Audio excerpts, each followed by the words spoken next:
বাস্তবতা।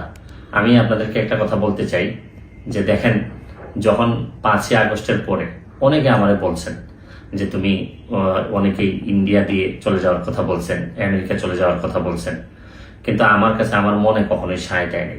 আমার কাছে মনে হয়েছে যে আমি কোনোদিন কোনো দুর্নীতি করি নাই। আমি ঢাকা শহরে 10 বছর ব্যারিস্টার থাকার পরেও আমি কোনো প্লট আমার নাই, ফ্ল্যাট নাই, আমার একটা গাড়ি ছাড়া আমার নামে কোনো সম্পদ নাই।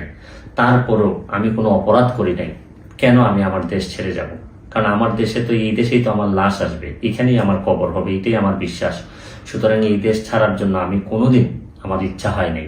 আমার কাছে মনে হয়েছে যে যদি আমার নামে কোনো মামলা হয়ে থাকে, আমি এটা বিচারের মাধ্যমে, যেহেতু আমি আইনজীবী, আমি মোকাবেলা করব, এই সৎ সাহস আমার আছে। আর আমার একটা বিশ্বাস, যেহেতু আমি আইনজীবী, আইনের প্রতিও আমার বিশ্বাস আছে। দেন আমার অনেক সুযোগ থাকা সত্ত্বেও আমি অনেক সম্পদ করতে পারতাম। আমার হালাল ইনকাম দিয়ে আমি অনেক সম্পদ করতে পারতাম, কিন্তু পুরা টাকাটা আমি আমার চুনারঘাট, মাধবপুর এবং বিভিন্ন জায়গায়, ইভেন বন্যার সময়, দেশের বিভিন্ন বন্যার ক্রাইসিসে আমি চেষ্টা করছি মানুষের কল্যাণে দাঁড়ানোর। ইভেন সংস্কারের যে কার্যক্রম, এই কার্যক্রমেও আমি এমন সব লোকের বিরুদ্ধে মামলা করছিলাম যাদের বিরুদ্ধে এখন মামলা চলতেছে, কাজ হচ্ছে। এগুলা প্রথমে আমিই শুরু করছিলাম। তারপর আমি মনে করি যে দেশের কল্যাণে এটা কাজ করে যেতে হবে, এখানে ক্রেডিট নেওয়ার কিছু নাই। যদি দেশকে ভালোবাসেন, দেশের সংস্কারে কাজ করতে হবে, এটাই স্বাভাবিক।